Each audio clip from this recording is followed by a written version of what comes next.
Rookie Hunter is proudly brought to you by the Wild Sheep Foundation. If you'd like to support their mission to put and keep wild sheep on the mountain, you can go to wildsheepfoundation.org to become a member, renew your membership, or become a lifetime member. You can even get yourself some badass WSF merch. All of that can be found at wildsheepfoundation.org. And while you're there, check out Sheep Fever, the official podcast of the Wild Sheep Foundation. Rookie Hunter continues to stay connected with Zoleo. If you're in the market for a new satellite communicator, go to zoleo.com, that's ZOLEO.com, and get yourself a satellite communicator you can rely on. And of course, we're partnered with our friends at North Arm Knives. Head over to northarmknives.com and get yourself a blade.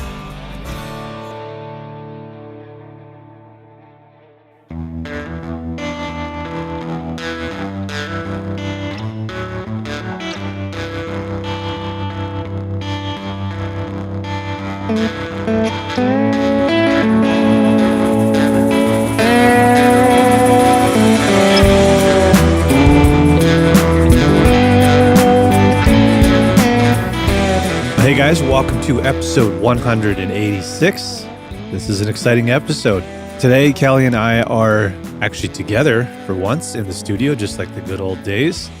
And we're talking about a hunt that is one of those hunts that you dream of, and when it finally happens, it's the type of hunt that makes you want to do it year after year. It's been a bit of a dry spell for the two of us for the last 6 years, and I've said this before, but we've been part of other successful hunts and have helped other people get their first animals and so on. But it all came together for the two of us this year, and this last hunt was absolutely incredible. It's one of those ones we're going to remember for a very, very long time. Before we get into the episode, though, because it's Halloween coming up here on Friday, I wanted to let you guys know about a show I work on. It's Cut and Retie. I've had Joe Cermelli on as a guest. He's a good friend of mine. And every year we do a special Halloween episode.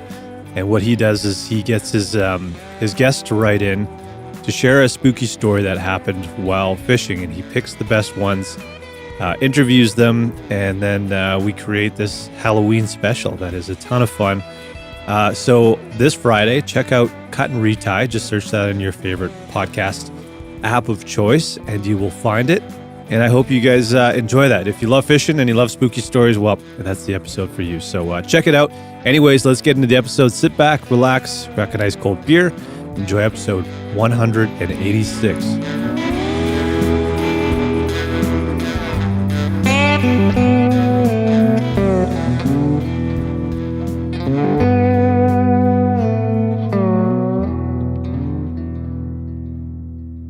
Mr. Molnar. Mike, how's it going? Good, are you? Pretty good. October has arrived and almost passed. Yeah. Flew by. Crazy. We are in the flesh. We haven't done this in a long time. Yeah. What's on tap? Well, it's in the morning, so I've got a London fog because I've already had a couple of coffees this morning, so I'm trying to tail off here. And yeah, I'm smashing Americano. Switching it up. Not beer today, but yeah, it's a little too early for that. It was afternoon. We could have had something. Yeah. Some whiskey. Usually it's an evening thing, right? Yeah. So we had quite the adventure. There's been lots of adventures. Yeah. You and Garrett still need to talk about your elk hunting trip. Yep. Yeah, we'll do a bit of a recap, and I know Garrett has some other things he needs to talk about as well. So yeah, the horses and yep. Lots of good stuff. So I left I don't know if you listened to the last episode or not, but it was my 2-point mule deer hunt. And I finished that one off saying that my goal for the rest of the season here was to get you a buck, a 4-point specifically. So I was feeling really confident about going back to this spot. Yeah.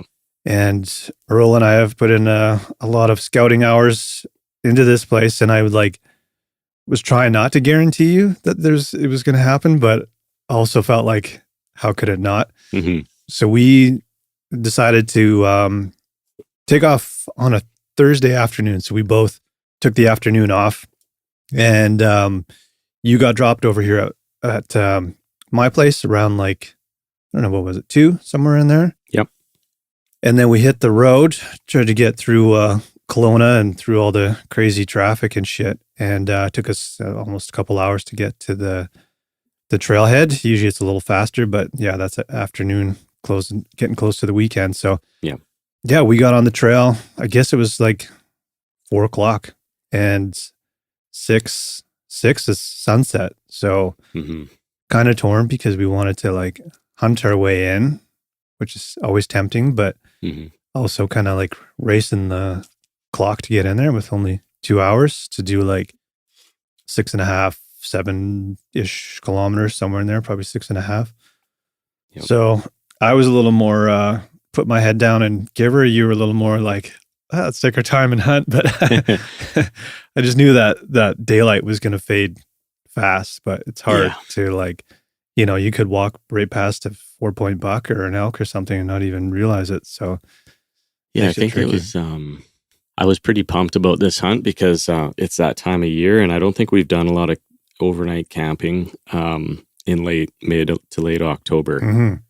And we have any buck muley here till when? End of October. Yeah. So, it was, I felt good about this hunt too. And I think we chatted about this too, is, it's been quite a while since we got deer. I don't know, 6 years. Well, the last thing, I harvested was the mountain goat, which was 6 years ago. Yeah. And as far as like muley or whitetail goes, I was probably before that for me. So, right. Something just felt right about this hunt, like timing wise and weather and everything. And just knowing we were going in backcountry for a couple nights, and we're going to have to suffer a little bit through. I think we knew it was going to be a little colder. We had to, bring in a bunch of water, make some gear selection choices and stuff that we typically don't when it's early season. But anyways, as soon as we hit the trail, I was like hunt mode. So that's why I was kind of like, walking and pausing, and I was kind of hunting myself in there. But yeah, to your point, we only had a couple hours and we were going quite a ways in. So yeah, and I know that I'm kind of a pain in the ass to hike with sometimes. And normally I just had to tell you, like, man, I do want to take it slow, but I feel like we're going to be, in the dark here. So that's the only reason why I'm rushing to hit. Like my goal this year was to like slow down, and I think it definitely helped. But in that situation, I was kind of motoring. Yeah, I mean, that takes precedent over hiking, especially when we know that, or hunting, sorry. And we know we got, what would that have been? One full day to go, and another pretty much full day after that. So yeah, it's just exciting though. We did see a few deer walking in. It was some does. I don't think we saw any bucks walking in. No. But it's easy to get caught up in the moment, right? And then all of a sudden you're like still a few kilometers away from camp and the sun goes down. It goes down fast. It does, yeah. It's like, it feels like 20 minutes. And it was a cloudy day too, so you lose like an extra 15, 20 minutes just from that, right? Mm-hmm. But yeah, we got, I kind of explained to you like it's like the perfect and worst campsite basically, because you're very exposed. But like if you go anywhere else, then you're kind of like right in the heart of the action. So it's like a bit of a toss up. It's like, well, we're going to have to battle the wind because there's no trees or any brush on this particular spot. But we got there and the weather wasn't too bad. We got camp set up and everything organized with daylight. So we got to glass the bowl a little bit and have a look around. There was nothing moving, but it seemed like as soon as we were set up, the temperature dropped and the wind kicked up.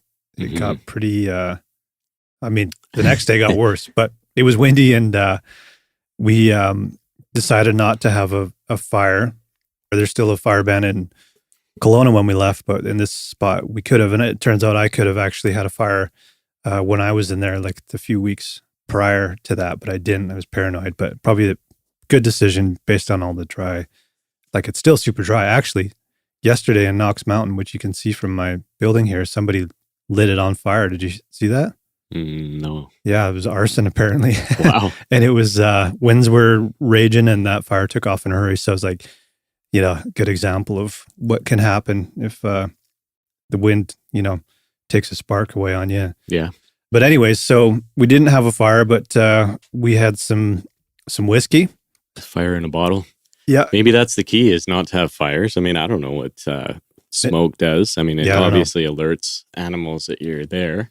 You would think they would know that as like a bad smell, like, oh, we should get It's out of like, here. oh, there's, humans around. But the other thing is, we were camping up, like you said, we were kind of on top. So, that's something different. Usually we're camping down in the valley, right?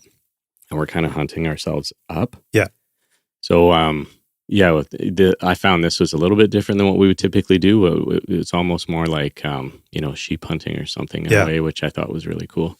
That's kind of always been like my goal these last couple years, is like the last 3 years. It's like, let's go somewhere. Like, we're going to have to suffer to get in there. It's going to be a long hike, but like unzip the tent and we're hunting. Yeah, exactly. It's like, you said this too, and I think it's kind of a cool way to look at it, is like nature kind of starts to accept you after you've been there for a few days. You kind of just blend in with everything. And you mentioned that when I was saying that those elk just rolled right into my camp there. It's like you're just kind of a part of it, and the longer you're there and kind of like the more remote you are, it's just like, you just kind of mold in with everything else there. So it's interesting that way for sure. Yep, totally. But and then you're not, it's always like a spot like that.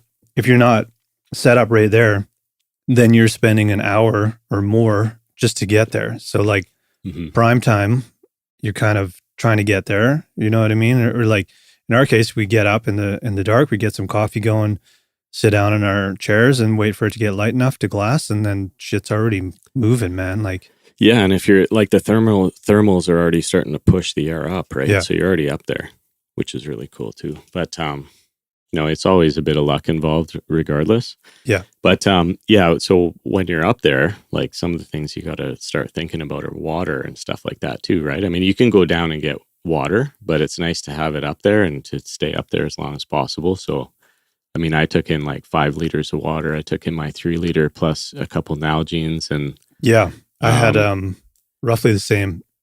I explained to everybody on the last podcast that there was a pond that we could go into, but didn't really necessarily want to go up there. It's not that far, but it's just kind of a pain in the ass. And the water, I explained, was questionable. Yeah, I ended up being fine, but this time I didn't have Earl with me in it, so I could pack extra water for me, and turned out that we had enough for the whole 3 days, which was good. Good to know too. Yeah. I mean, it's not optimal. I think I was on the dehydrated side of normal. Yeah. But not that bad, I mean, if it was another day, I think we would have had to go get water. Yeah. And even like 2 weeks prior when I was in there with Earl, it was a lot hotter too. So I was drinking quite a bit more water. So I think we could only get away with that amount for a late season thing when you're not sweating everything out, right? So yeah, that's right. But yeah, going back to the first night, we got everything set up, and then the wind picked up. Yeah. So as I said, we didn't have a fire, but we went down and we basically hid in these bushes, put our chairs down there, and just sat and drank whiskey for an hour and a half or something like that, which was still fun, but was kind of a glimpse into what we were in for the next day. And throughout the night, we could hear rain on the tent. And I think when we got up, it had stopped, right? Yep. It was just windy and shitty. Yeah, we woke up to rain hitting the tent, but by the time we got out of the tent, it had stopped. But yeah, it gives you a glimpse, and we had an early glimpse of what and where the mule deer were, right? Yeah.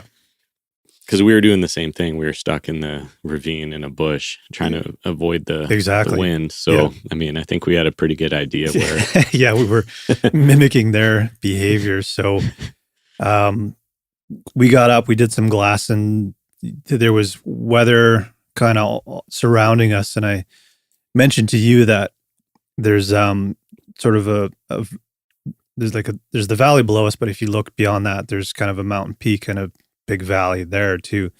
And I said, last time I was here, like anytime anything came down that particular valley, it came straight across to where we are. And so I had mentioned that to you, and then I went for a little walk. And so it came down that valley, and then it blew up north of us. Yeah. Took a hard right I was like, sweet, we're going to miss this whole thing because I was down at the bottom. Yeah. And then it turned and I saw it coming straight for us and I just turned around, almost started running back up the mountain. Yeah.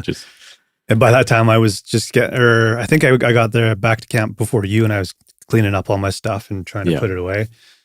Cause you could tell we had like 5 minutes to kind of get ourselves batten down the hatches. Yeah, exactly. I've never seen weather turn like that. Yeah, it was weird. Like it was blowing pretty much like northeast, I guess, and then just 180 straight back at us. Yeah, it almost, it's like the north winds. It just switched to a north wind. Mm-hmm. And I think, like, at least in my experience, anytime it comes from the north, it's pretty intense. Yeah. That's what happens. So we posted the video of Kelly took one of me. I was eating breakfast in the tent there. We were just getting hammered. Like it was not ideal. You ended up falling asleep, and then it would kind of calm down. And twice I went out and, set up to glass again. I was only out there for like 10, 15 minutes and then ended up coming back in. And after the second time of that, I just said, fuck this, and had a nap too. Yeah. And then by then it was kind of like mid-afternoon when it finally calmed down a bit, but the winds were still kind of shitty. I mean, they weren't terrible at that point. Like it was starting to break, but there was just no animals. It was just wet and miserable. Yep. And I think I'm assuming they were all down below us in the valley bottom there because there's thicker timber down there. Mm-hmm. So probably staying dry and out of the wind and weren't risking coming out. So I don't think we saw anything that day.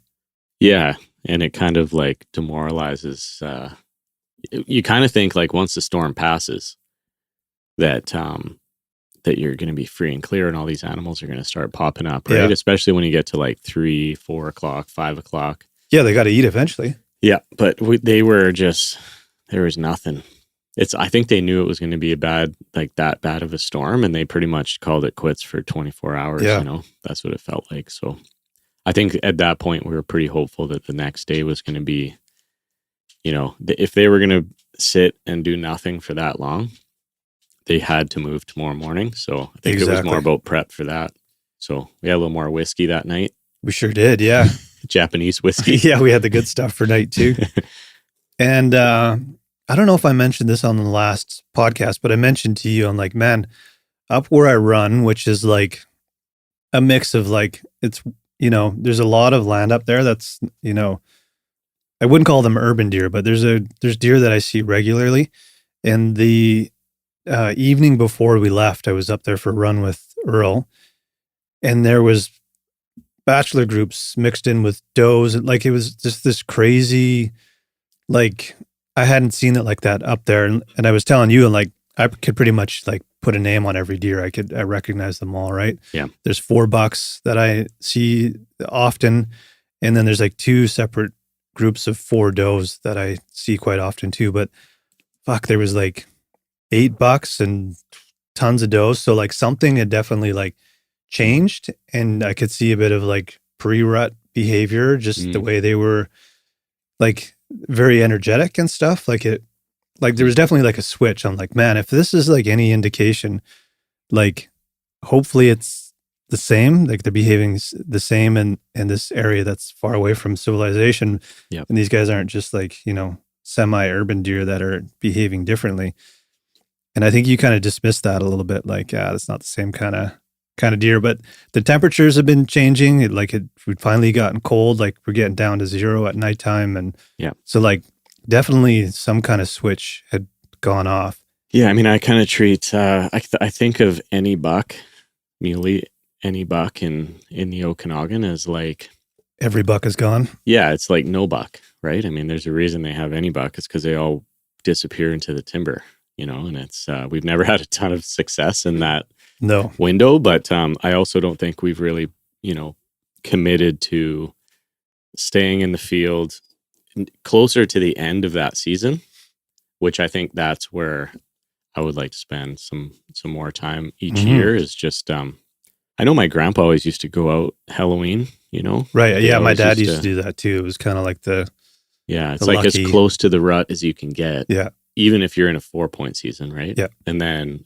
you hope that they're, like you say, kind of getting out of that hiding away, fattening up period and getting more involved with other deer. So, yeah. But yeah, so seeing that again, I was kind of like, I was trying to be cautious about like overselling it and like, you're going to get a deer. Like, I think I even touched wood when we were drinking whiskey the first night. I'm like, I think it's going to happen, man. Didn't we agree though that we were going to start talking like that more? Yeah. Because that's what we used to do when we first started. Like optimism was through the roof. We were like, you know, talking in a way that would technically jinx ourselves, but it actually like ended up panning out. Yeah. And then, you know, with more experience, you start realizing like, this is a kind of a 1 in 1,000 type game, or 1 in 100. So like, let's not jinx anything, and you know, and then like nothing would happen. So that with this hunt, we were like, you know, I hope we don't shoot anything on the first day. Yeah. And then it worked out again. So there's something to be said for that. So I mean, after like seeing, you know, like every time I would go into this spot, I would always see stuff, and then that's I guess that was Friday, that full day, and not seeing anything. I'm like, fuck, maybe something changed here, but for the worse. Now I'm like, I've been talking this up, like you're gonna get a buck, and we haven't seen a fucking thing other than like a few does on the way in. Yeah. But yeah, so that Friday was do I have the days right? Yeah, Friday was a storm. Yeah, Friday was a write-off, absolutely nothing. Yeah. And so we went into Saturday knowing that the weather was going to be better, cold, which I mean is good. Colder, yeah. Yeah. And we got up bright and early. It's always hard getting up when it's cold outside. Yeah. And it's dark, and you just want to stay in your sleeping bag. As soon as you like crack open the door on the Hilleberg, you can feel that rush of cold air. Yeah. But we got up and made coffee. I think you had breakfast. I was glassing while you were doing your thing, and then switched. And then I decided that once it got light, I might as well go up behind us. And I explained how this is sort of set up, the area is set up in the last episode, where I can go up behind our camp and see like a whole other part of this area that you can't see. And the cool thing is, like, when I go down sort of this spine, I can see a little sort of bottom part of the bowl that you're glassing, but I can see all this stuff down below us and this like open timber and all that kind of stuff. So so I'm kind of looking one direction and you're looking the other way. Yeah, you're like sort of southwest, and I'm kind of looking like I've got like a northwest kind of thing that I can glass. There's so much area we can glass from there, which is pretty rad. So we came up with a bit of a plan, because again, this was all about getting you a mule deer buck, and I knew that there was a whitetail buck in there, but I just wasn't really that concerned about it. It's like, whatever, if it happens, it happens, whatever. Yeah. We came up with a plan on like, if I see something, I'm going to give you like the antler sign on my head, because you could see me out on this kind of spine that I was on. Yeah. And I would sort of point in the general direction of where I was seeing a buck, which is difficult to communicate that way, but so I was watching. I saw actually 2 does, or I don't know, 2 mule deer over in the bottom of the bowl where you were glassing. I don't know if you saw those or not. They're kind of like in and out of the bush, and I only knew to watch there because that's where I had seen them in previous trips. Yeah, we saw them through. That would be the 3rd day in a row we saw them down there. Right. That group of 3 does. Yeah, exactly. So they were down there. I only saw the 2, and then below me in this like open timber, it's like grass, and it's like I had never seen any deer in there, which kind of surprised me. I'm like, man, this looks perfect. Even elk, I'm like, it's like perfect spot, but I haven't seen anything in there. Yeah, there's a little like old burn kind of in there. It's rad. It's like picture perfect. Yeah. And all of a sudden I see like 3 does. I'm like, okay, cool.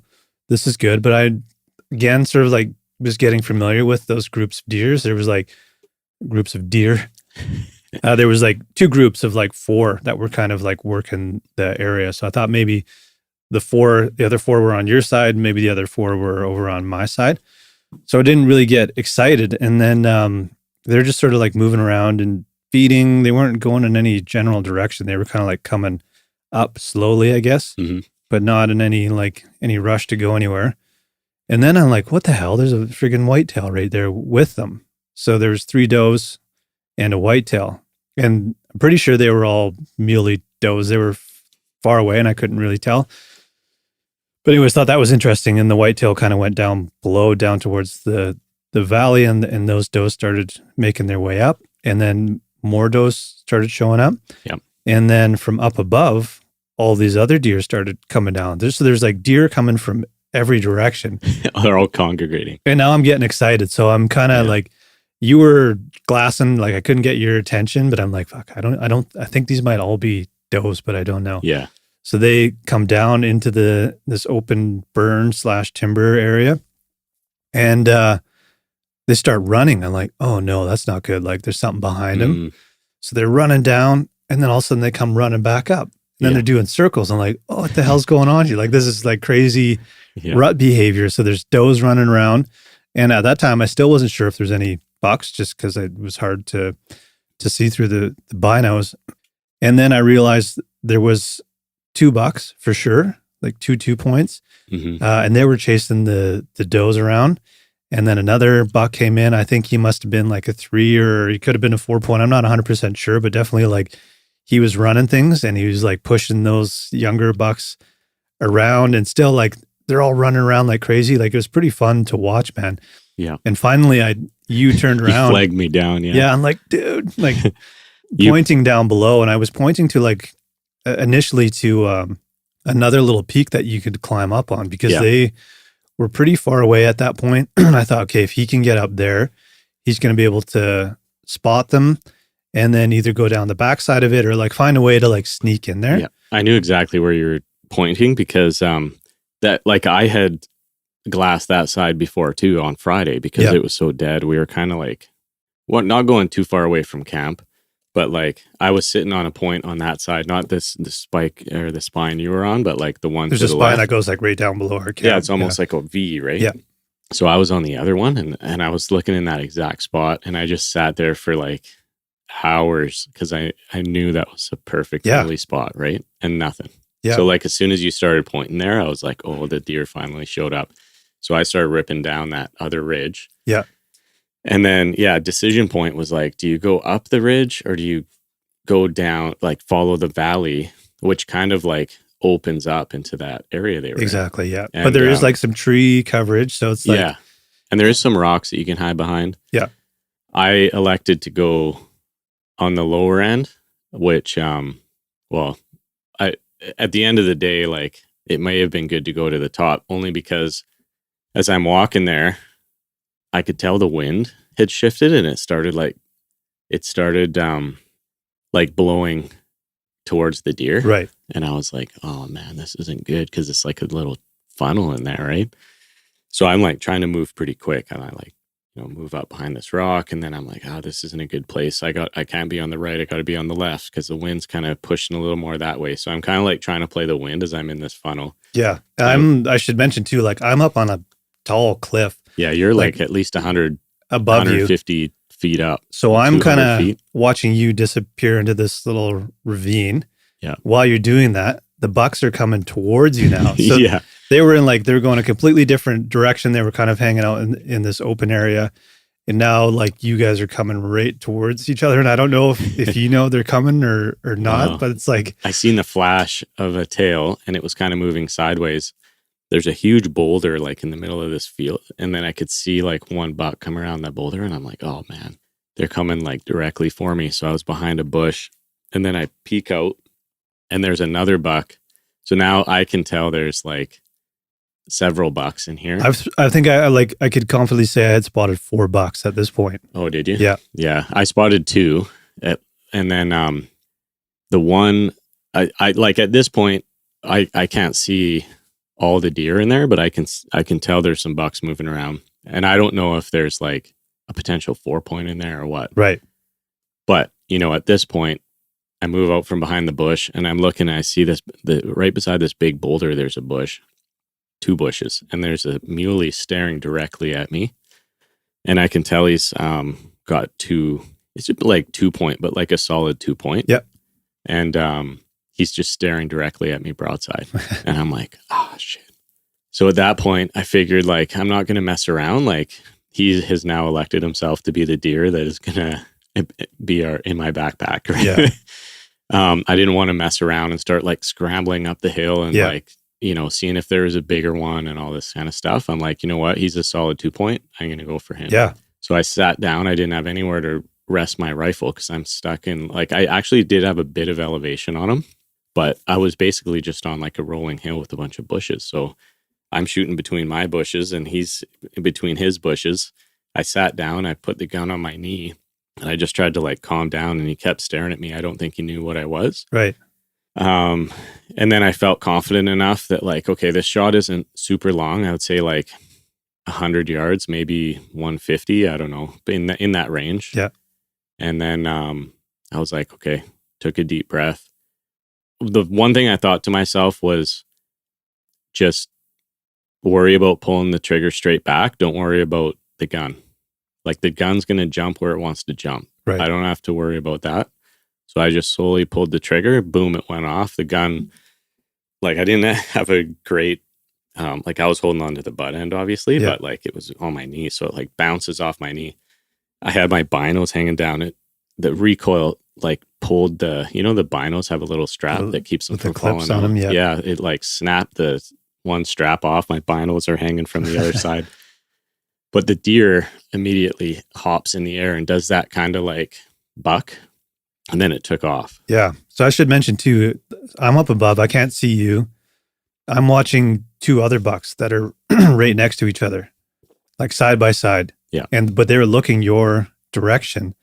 So I knew there was another buck somewhere, but I couldn't see it all. So I'm assuming that you're looking at these 2 bucks and you took the shot and they didn't move. I'm like, what the hell? And they were kind of like looking around, like, what was that? But they stayed there. I'm like, that's weird. I wonder if he missed. But I'm like, there's no way so I'm like, very confused. Like my heart's like, I got adrenaline because I'm excited. Like the shot went off, but I have no idea what happened. And so like, I'm up there just like question marks. You're thinking like, did he miss the shot or like, what's he going to do here? Yeah. You're probably wondering if I'm like reloading down there. Or exactly. Something. I'm waiting for another shot or like to see you come out of the bush. Cause I'm not exactly sure where you are. So it's a lot of uncertainty and excitement. Cause meanwhile, I knew I hit him because I've seen that jump before. Yeah. And if I had hit him, I know that I hit him, broadside. He wasn't showing his full body behind those bushes. I mean, I kind of fired a little bit over the top of the one bush there, and I could see like the top half of his body. Right. So I kind of just aimed for the middle of his body there, and everything looked good. At that moment, you're like, adrenaline shoots up, right? Yeah. There's all these deer scattering. Yeah. So you start moving in. Mm-hmm. Deer are spotting you, and now they're just watching me. Yeah, but some of them the ones that were down below, they start to get a little wound up because they heard the shot. So they're moving around like ants, and now there's deer everywhere. And I'm looking like, is there a wounded deer? Yeah. Like it's so hard when you can't be like, hey, what the fuck happened down there? Like there's no communication. So it's just like chaos with, I don't know. How many deer do you think were in there? Like 12 deer or something? Yeah, it's got to be. I mean, it's hard to even count because like they would move in and out of the area, right? And they were like running around and like I still don't know how many bucks were actually in there, but I was thinking it had to be like between 4 and 6. I'd say like confidently, I could say 4. Yeah. We'll get to something else here, but so they're literally like I'm kind of walking in there after a few minutes, and I think they were just shocked. They didn't know what to do. They're obviously in this bit of a kind of a canyon type area, so I don't think they had like a clear, we're all gonna escape through this. They could go down or up. That was pretty much it. Yeah, exactly. So at the end of the day, they all end up kind of going up and around this other ridge. Some deer started heading to go around. So a lot of them started going up. And at this point, I know my deer headed in the direction of going up that ridge. But in my mind, I'm like, I don't think a wounded deer would go up a steep ridge. I think they would try to go down. Yeah. Anyways, that's just some of the things that's going through my mind as I'm kind of walking in to see where this deer was. So, the other thing we noticed as the deer start moving around and like, moving away from us is there's a whitetail buck in there. Now, Yeah. you already have a muley buck, obviously, Yeah. which people who listened to the last episode know. So the muley deer starts going around that ridge, and which happens to be exactly adjacent to you. a bunch of because again, I got like a bird's eye view. I'm up on top of a cliff, so a bunch of the deer went straight up over top of this little tit, basically. Yeah. Because they got an area that they can go up over, and they can escape through another little sort of channel that they can hide in. So they go running up. I see a whitetail put its tail up. So I'm like, holy shit, where did that come from? He must have either been another whitetail, because I'd seen 3 does previously in there, and the whitetail buck. So there's 4 that I knew of for sure. Anyways, he kind of just showed up out of nowhere, watched him go up, and then I can see that you're like looking for the deer. So I'm still not really thinking about like, I'm going to shoot something. Yeah. And I'm getting concerned about what you're doing. And so I saw that deer, and there's deer everywhere, man. There was more bucks, muley bucks down below me. And there was one, or I think 2 of them kind of wandered over right down below me.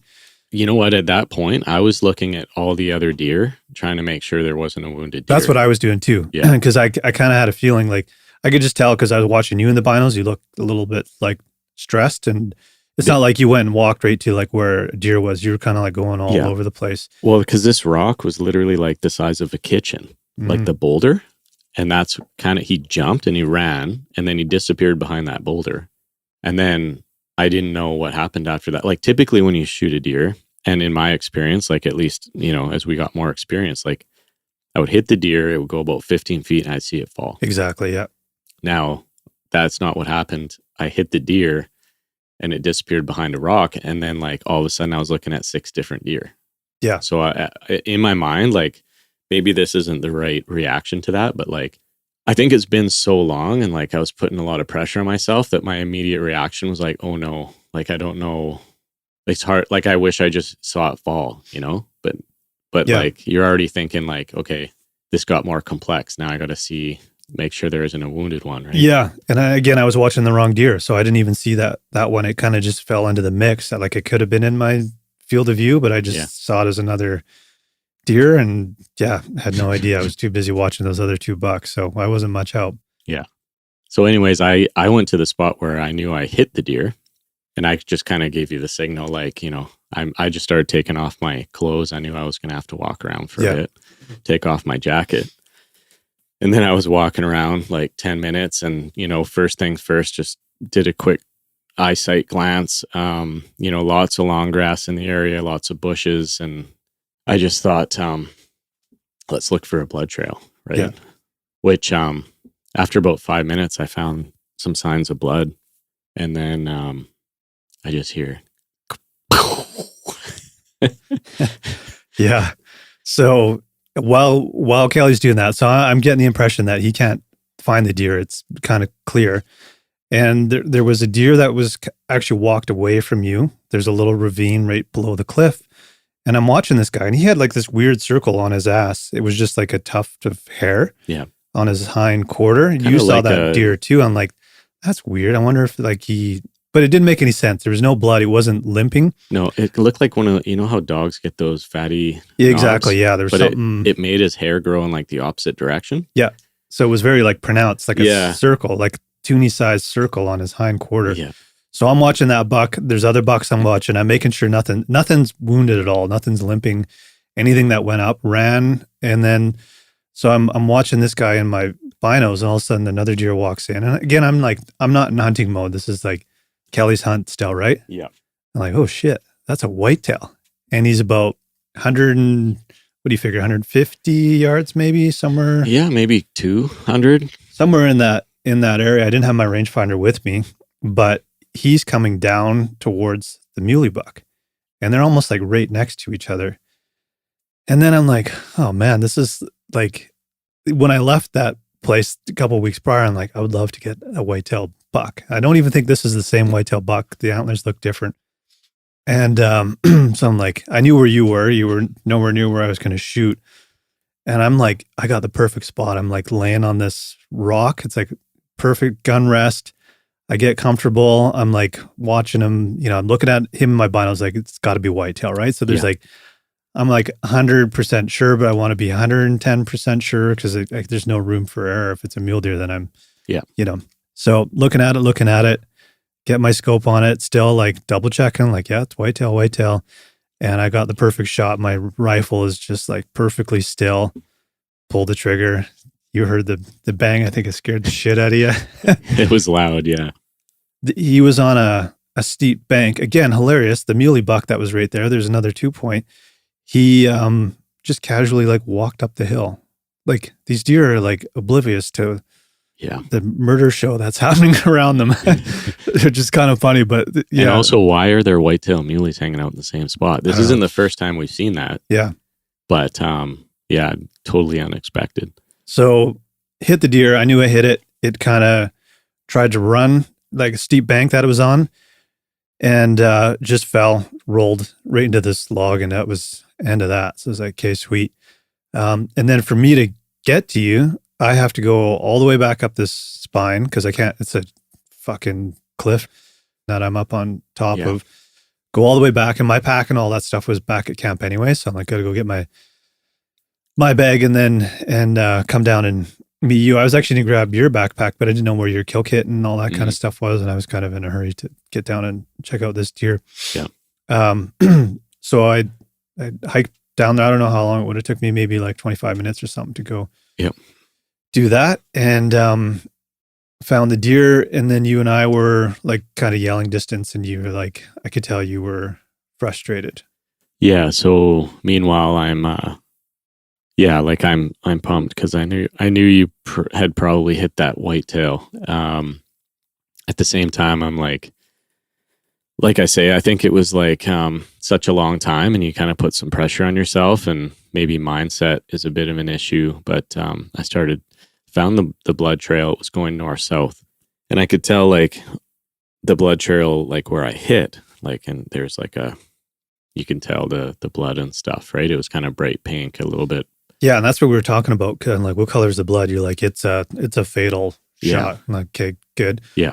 So I saw that, and then I start seeing, a little drip here, a little drip there, a little brush in the grass there, and it's all going north-south. And I would say mostly south. And then it just disappears. It kind of like looked like it turned a little bit back towards that big rock. And then it disappears. And I was like walking that thing over and over and over and over and over. And I'm like sitting there, and I'm like looking through my binos at grass and like all this stuff, and I couldn't see it. Yeah. So then I'm like, again, your mindset, it's better to have a clear, mindset. And I don't think the adrenaline helps, but I've also got like fleece pants under my hiking pants, and like my, I've got like, I'm like overheating and like just, so I'm like walking this, I'm like walking way down below. There's a ravine with like super long grass in there. So I'm like trying to see if there's a path where like something would have walked in there and like fell down in there and knocked grass over. Yeah. I'm walking around this boulder that's like just massive, and I'm going around and around. I'm watching you. Yeah. I'm like, when you told me about the blood color, I think I'm like, dude, there's a dead buck over there somewhere. Just keep looking. I'm going to start working on my deer. You're going to find it. So maybe I was feeling a little more optimistic than you, but I'm watching you. I'm like, just doing circles. He's kind of looking like he's like a crazy person over there, just doing circles around this rock. And then quite a bit of time had gone by since you had first started looking for it. And I could tell you were getting like, you needed it's almost like I wasn't thinking straight. Yeah. I could tell that you weren't, man. And like, this is a situation that everybody finds themselves in. And I think it's important to like, either notice it yourself or like have your hunting partner say like, hey man, just like go chill out for a bit. Like take a break. Yeah. Get some snacks, fill up your water, get your clothing right. It's not 6 a.m. Yeah. And like 0 degrees anymore. It's actually like starting to be, 5, 10 degrees. And probably got up to like 12 that day maybe or something. So. Yeah. So, I kind of removed myself from the situation a bit. I walked back to camp, got some, we had to pack out that day. So I just kind of said like, Then we made a bit of a plan. So I made a plan and just said like, hey, well, regardless, we know we're packing out. We know I have to bring all this stuff a bit closer to home. So I started packing up the camp, got all my, everything organized, had a chance to just like settle down a bit. And Yeah. Well, I got everything into my pack while you were packing up camp. mhm. Came over to you, and the pack was heavy, like heavier than I was expecting, even with all the bones and stuff. So I came over. Now I'm kind of like falling into the mode that you were in, was like, I'm dehydrated, I'm hungry, and like there was a little, like you got most of the camp in your pack, and there was some other stuff, and we were hoping like if we're only taking one deer out, like worst case scenario, we can't find your buck. Yeah, we can take everything. We can take everything in one go. So there was some stuff left over. I think the tent and just the odds and ends that we jammed into my backpack. Yeah. But I had to like just chill out for a bit. I'd like even just trying to like organize stuff into my pack. I'm like, dude, I'm scrambled right now. I need to chill. But you were recovering, and so anyways, we kind of got everything good to go. We got it all on our packs, which was nice. Yeah. And headed back on this game trail, closer to where you had shot your deer. And the plan was to throw all our packs down, leave them, go down there with no weight, and just look around together. Yeah. And so we went up over top of this little mountain, and then got down there. You showed me exactly what had happened, because I hadn't had a chance to sort of see where you shot from, where the blood trail was. So you took me over and like, yeah, like looking at the blood again, like, dude, that is like dead deer, 100%. Yeah.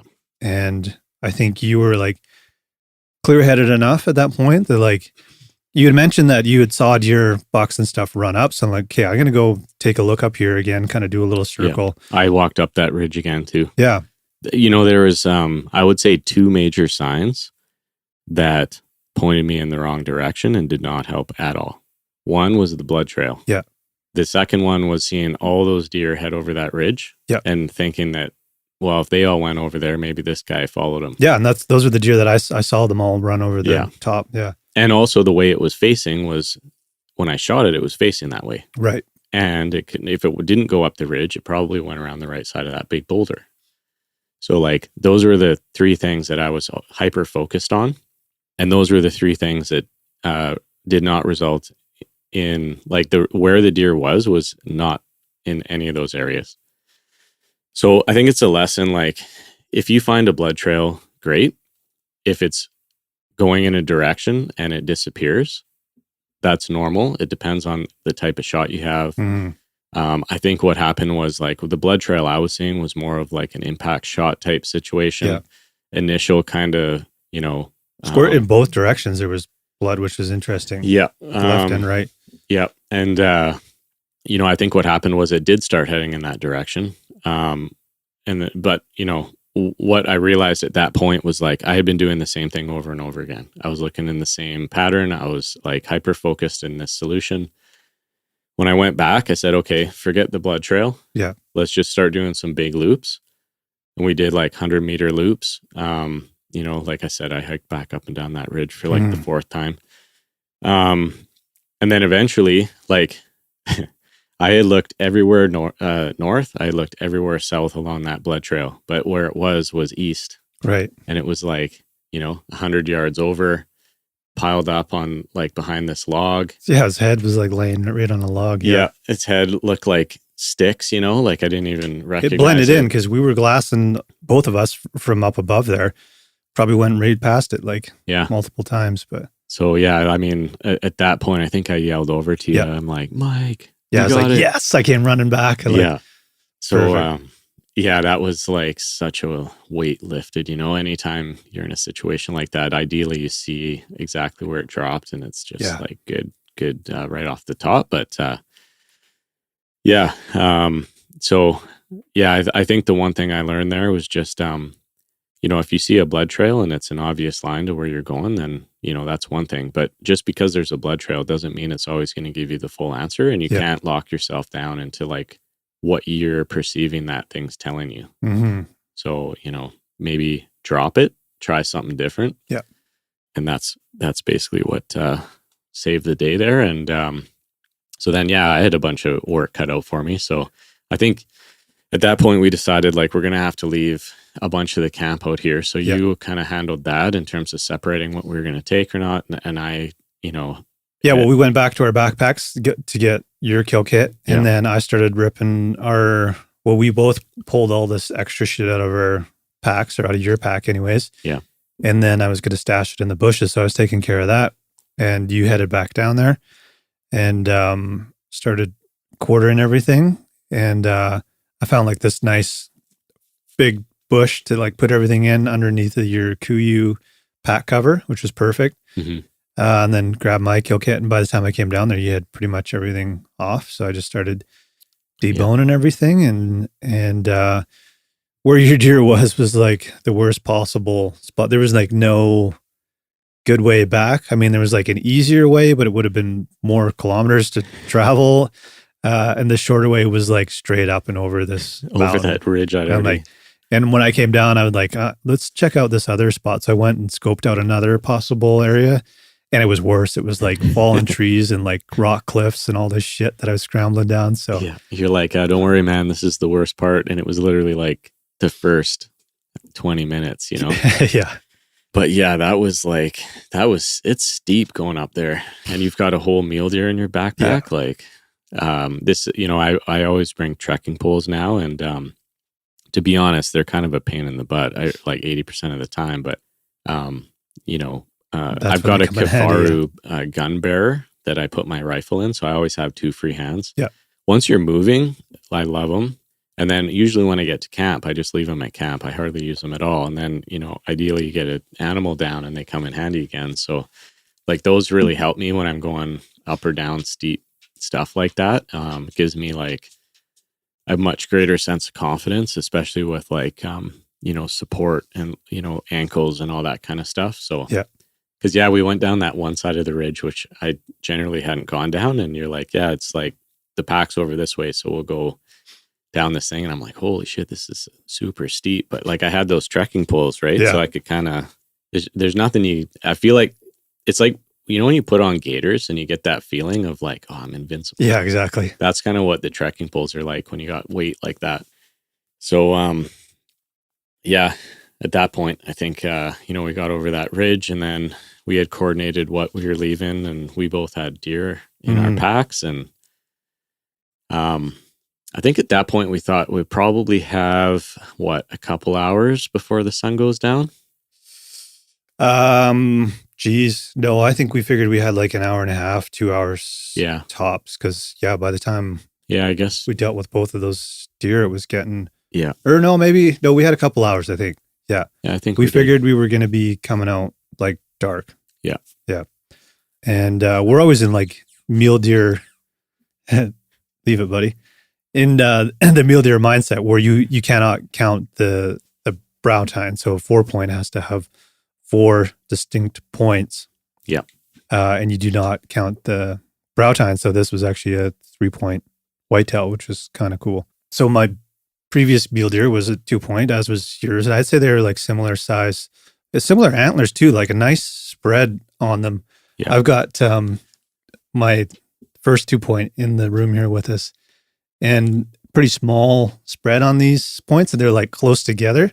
Like they kind of like curve towards each other, where both of these bucks were like quite wide. Yeah. And anyways, both really nice sized deer, but this whitetail was like, it was a bit of a pig for a 3-point, man. And like the hindquarters were, I wish I had taken a picture because the back straps on this thing were like, pretty impressive. You'll see them at some point, but it was a really nice deer, man. And even with all of the bone out on that deer, the pack was as heavy as my mule deer with bone in. Like, So nice chunk of meat there for sure. The other thing I want to mention too was, I don't know if you got a chance to look, but like the color difference between the whitetail and the mule deer was really interesting too, because the whitetail was like this kind of dark red color, where the mule deer, both of them, where they're almost like a brownish color. They're not like full on. Maybe brown isn't the best description, but like a little more rusty kind of faded red. Yeah, almost. exactly. Yeah. So really interesting just to see the different. And in meats and everything like that too. Yeah, side by side, right? Yeah.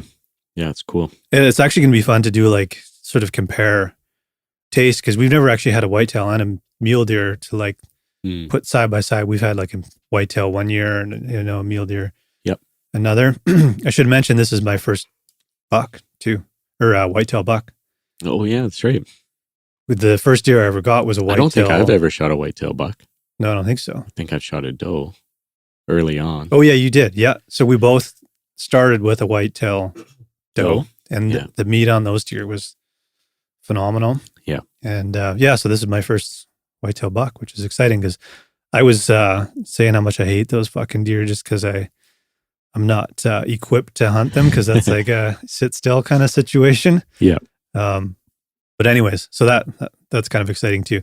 Long story short, we started the long pack out, and definitely both feeling the weight of those packs. Mm-hmm. And yeah, you know what I do? I bought a energy. You know those honey stinger? Are they the honey stingers? Yeah. Gummies. Yeah. They're like fruit snacks basically, yeah. but they're just loaded with they're like an energy bite thing. So I bought one pack of those that I was gonna take if I had to hike something out. Yeah.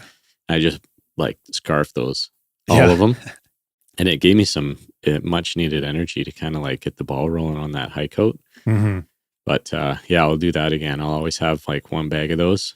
Yeah, you got to have something like that in there. Even like the gels are good too, or like anything just to give you a bit of a boost. And we both had, we were rationing water. I had my Nalgene was 3/4 full by the time we were getting out. That's all I had left. Yeah. With some electrolytes in there. You had a full Nalgene plus one that was like 3/4 full. So we're like, okay, we're got enough to get out of here, but I might have to dip into your extra one. But yeah, had just enough to get out, and we kind of we had a pretty good pace going out of there. It took us a long time to get out. We were slow, but made good time. And then we're probably like maybe 3 kilometers left, and the weather started to change on us. The wind started picking up, and the sun started going down. So it's getting dark. And then 2 kilometers left, the rain started, and we were both just sweating and just ready to be done with it. So we're in hoodie or t-shirt or whatever, just getting soaked and kind of enjoying it. It felt good. I would much rather hike out in that than sun. Yeah. I'll take that any day. 100%. So, dark in October, drizzling rain for most of it. It kind of turned into pouring rain with wind and full blown storm at one point. So maybe a little much, but when it started getting bad there, I remember you kind of pulled over and we're thinking about putting your rain gear on. I was just I'm not stopping, man. I'm gonna just keep going. And I was in a t-shirt. I was getting cold at that point because I was drenched. I just threw my hoodie on and made our way out. But I think the rain jacket would have just been overload for a heat, just trapped in there. But it was I was running so hot that it's when we're 3 kilometers out or whatever. I mean, I didn't think I was going to get cold in that amount of time or anything. So it's just truck forward. And then, we were full blown headlamps after that. Yep. Rain dripping off the hat and everything. And just added a little bit of spice to the end of a good hunt. Yeah. We had my Mazda, and this is the second and third deer to go into that thing. So what I do is, it's all contained and clean in our backpacks because we put all everything in game bags, obviously, and then into a clear plastic bag, garbage bags. Yeah. And then we had our Sitka, whatever the fuck that dry bag thing is. It's kind of it's a weird shape. Yeah, it's a dry bag. It's like a big, almost like a salad bowl shape or triangle.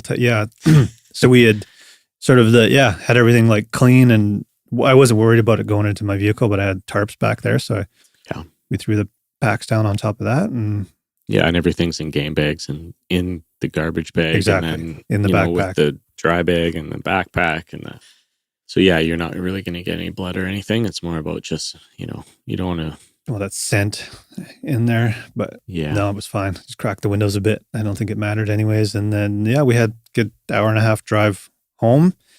you let Bree know, but I mean, you were kind of keeping her posted throughout the day she was on the roller coaster ride with you as you were going through all the emotions. And when we got to your place, finally, it was the old Zolio. Yep. And when we got there, she had pizza and wings waiting for us, and we had some drinks, and fuck, that was great. Yeah, that was awesome. But I volunteered the following day to go back and get all of our shit, which I was like, oh, yeah. But I kind of had to. Earl was staying with my mom, so I had to go in that general direction the next day anyway. So it was kind of on the way, more or less. And the weather for that day was like, the morning was decent, and then like shitty, like storms rolling in again. So I'm like, yeah, I'm just going to get up, get this over with. Right. Hiked all the way back in there with, brought the Fjall Raven for that. Yeah. Yeah. You're like, oh, I got this camp. And I'm like, what? You're already back in there? I'm like, you're a madman. I could like barely walk. Yeah, I actually hauled ass, man, because we were talking about this today. It's like you finish something like that and you kind of feel like Superman, especially like going from very heavy pack, next day going back in there with like no pack. I think I got in there in like an hour or something like that. I was just hauling ass. Yeah, like an hour and 10 minutes or something like that. Grabbed all the shit and then ripped out. It was a little bit longer getting out, hour and a half or something, but yeah, just wanted to get it over with. But I actually like kind of enjoyed just moving rather than being at home. And like, I feel like, I don't know if there's any science behind this, but when I do something like that and the next day, if I don't move, it's like everything just tightens up. Yeah, right. So I kind of welcomed the opportunity to go out and like just kind of stretch out again and be light, you know? Yeah. And actually felt pretty good. So yeah, got the stuff. And as soon as I got back in the car, it's like big storm rolled in, and I was looking back up into the mountains there, and it was just like downpour, and it was like that for the rest of the day. So right.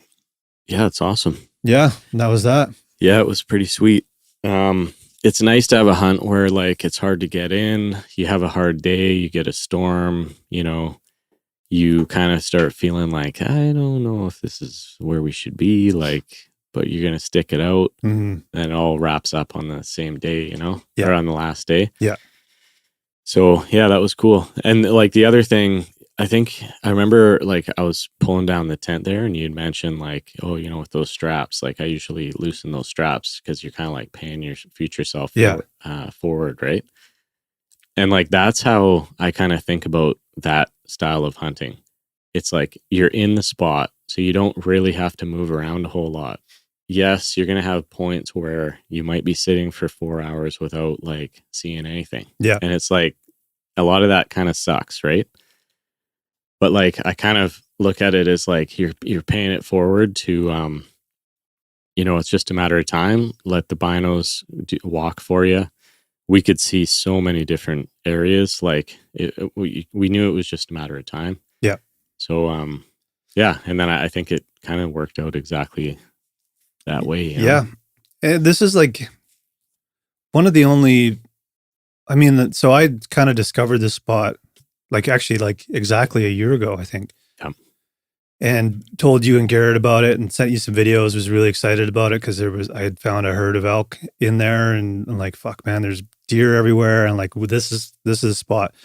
And so knowing that throughout the year, I was like scouting it. I would go in there whenever I had a chance with Earl and had a look around, and was always seeing stuff. And this is the only time we've like had a chance to like preseason, almost like not a whole year of observing this spot, but like way more sort of preseason scouting and like leading up to these trips and feeling very confident about, rather than just like throwing a dart at a map and being like, this looks good, you know? Yeah. Just knowing like, yes, this is the spot. It's not a spot that people really know about. We didn't see anybody.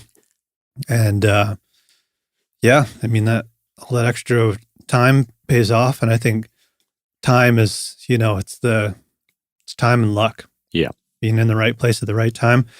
And well, and I think it gave, like, because I know you don't like to kind of sit in glass as much as moving around, but I think to your point, like you did work, you knew that there's animals here, and that gave you more of a push to like, Yeah. let's hunt this way. You know? Exactly. And then like you're doing a lot of work to get in there and out of there.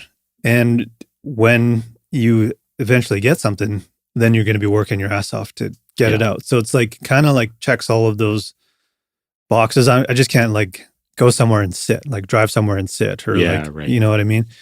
It still has the adventure in it. Yeah. But like, there's a lot of times where we've gone to new places and I'm like, this is cool to like sit here, but I also want to like check out the rest of this stuff. Cause it's like pieces of the puzzle, right? Like what's up there, what's over here, you know, like that's when you start finding game trails. And like in this spot that, that we were just in, it's like, I had figured out like where all these travel arteries were and where they're going through the brush and, you know, where they were down in the timber. So it's like, there's a lot of pieces of the puzzle getting to know an area. And then like gets to a point, you're like, hey, I think I got this figured out, man. I think I can like predict where they're going to come from in the morning and come from in the evening, or where they might be hiding out if it's shitty weather. And it's pretty rewarding. But yeah, like you said, a lot of work goes into it.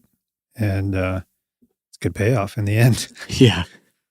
I also brought my cow call, like a reed. And I remember after that rainstorm, I started smelling elk all around the tent. Right. This was Friday in the evening or afternoon. And yeah, I was positive there was elk because you had told me that, like, you know, the elk snuck up on us, right? Like, or on you, like the previous hunt. So I was like, oh, I know there's elk here somewhere. But what I think happened is like it just moistened up the ground where elk used to be. And the sun hit it. And you can smell it all over the place. I can smell it. Yeah. So I was like in a bit of I got excited there for a while, and then I realized there was actually nothing around us. Yeah. So anyways. There was definitely, we didn't see any elk, but they had definitely been there like the day before we got there. Yeah, there's a sign. Yeah. Maybe if we'd stayed a couple more days, we would have saw them again, but I don't know where they were. I think that storm. They moved so much. Yeah. And so far, you know, I think. But yeah, just luck on that front. Yeah. Right place at the right time. Yeah, we got lucky with you know, whatever they were doing down there, partying or whatever. But it was cool. I don't think I mentioned, like, I was the bucks, the bigger one, sort of the dominant guy in the group there. He was locking antlers with the younger guys, and it was cool to watch, man. But it was chaotic. It was nuts. Yeah, I the last time I had seen activity like that was when the year that I got my 4-point, when we had that bachelor group, and those guys were behaving very similar. But that was like in September they were behaving like that. So it's really interesting. Just season from season, it's very different. But yeah, it was fun, man. That was one of the, you know, more like I had a lot of fun on that hunt, and also I think I feel like we're definitely more experienced now. Like we kind of know what we're trying to do. We don't get, you know, other than when I got stuck on that blood trail, we're generally not too high or too low, right? Which I think, you know, you just stick it out and trust that we're in the process and it's going to work at the end of the day. So yeah, it was fun. You know, we hunted and I was confident the whole time. You know, it's a different feeling than like the first 5 years or 6 years you hunt, you know? For sure. So yeah, it was awesome. Can't wait to do it again. Yeah. And I feel like I've sort of made up for last year because 2 deer I didn't get because of the shitty ammo situation. Yeah, that was crazy. And the 4-point that I missed out on was not a similar situation, but it was really cool because I was shooting from like one cliff over to another one would have been the shot. So I was like, damn it, this is like just a badass kind of like picturesque, like doesn't get any cooler than this. Yeah. But where I got the whitetail was like even cooler, like shooting off the top of a cliff across a little valley to another deer. And like, that was cool too. I've you had like a pretty steep angle there. I mean, if that is the time you probably want your rangefinder, but you're within range. No, I felt confident with that shot. So I'm happy with my shooting this year, man. Like those are the kind of like boost your, because I was not confident in my shooting, but more so in my rifle, just with everything that happened and the Nosler's shooting kind of funny, but both I was using the Nosler's again this year, and both of those shots were right where I wanted them. So feels good. You can kind of carry that to your next season, you know? Yep. So I'm not going to fuck with my rifle. Not going to change my ammo. I'm just going to, sight it in next year and leave it alone. Yeah. I mean, the only thing we could do is just, we could go to the range and just use it more as a let's sit around up there and take a couple shots as opposed to making the shooting the priority. Yeah. Let's make it just the hanging out. Exactly. The priority, and then take a shot once in a while. Yeah. Different mindset there too. Try some longer distances and, just build it's all about confidence, I think. Yeah. If ammo was cheaper, it would be a lot of fun to kind of continue to experiment with a bunch of boxes too, right? But we all know ammo is not cheap these days. So when you find something that works, you stick with it. Yeah. But anyways, that's another topic for another day. Exactly. I think Earl's telling us it's time. So you wrap it up, boys. He's the door. Sitting by the door, staring at the doorknob. Sweet. Well, congrats, man. That was, I don't want to say the season's over. There's one thing left that I want to do. You know what it is? No. Grouse. I want to get some grouse. Oh, yeah. I donated my grouse to James. Yeah. Both the ones that we got, he deserved them and he wanted to show them off. So he ran into the house with the bag and, grandma was there and Bree. So, he was super pumped about it. So I actually put him in the freezer. We didn't have time to cook things up that day, but I'm going to take them out and do some fried chicken. He'll love those. Yeah. But that's the only thing I kind of want to do. But I was looking at Hunt Buddy app, just looking through the seasons. You're mule deer, whitetail, it's coming to not a close here, but any buck definitely is.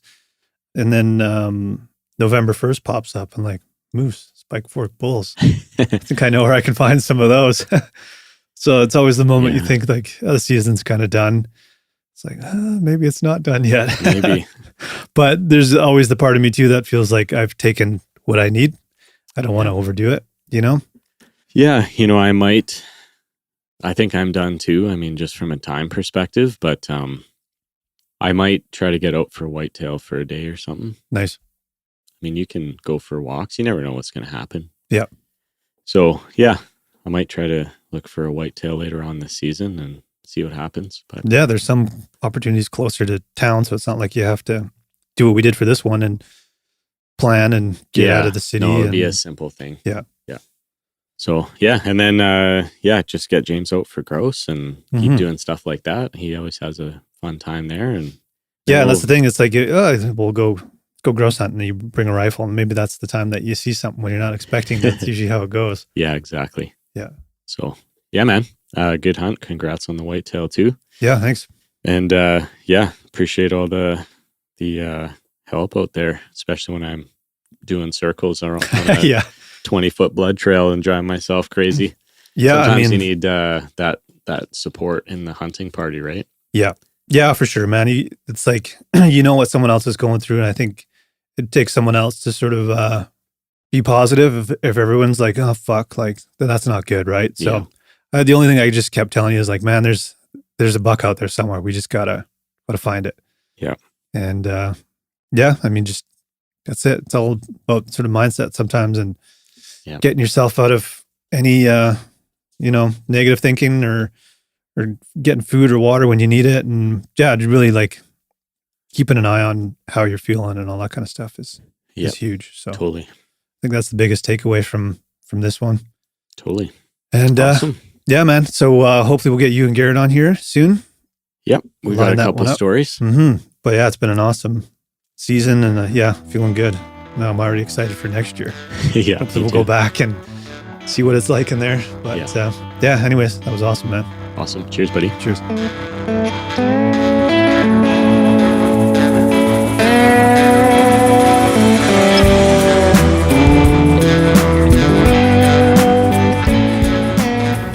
How do you like that? Mission accomplished. Kelly got his buck, but man, a double header, 2 different deer species in the matter of, I don't know, time always melts out there, but within a half hour of each other or something like that anyways. So I'm going to be thinking about this hunt for a long time, and I'm already thinking about going back there next year, and man, exciting stuff. So like I said, I still want to go out and get some grouse. I got to make some time for that before there's too much snow up in the hills. And I will keep you guys posted, and I will do my very best to get Garrett on here to share some of his stories. He's got lots. So anyways, guys, have a great week. I will be back as soon as possible here, and good luck out there.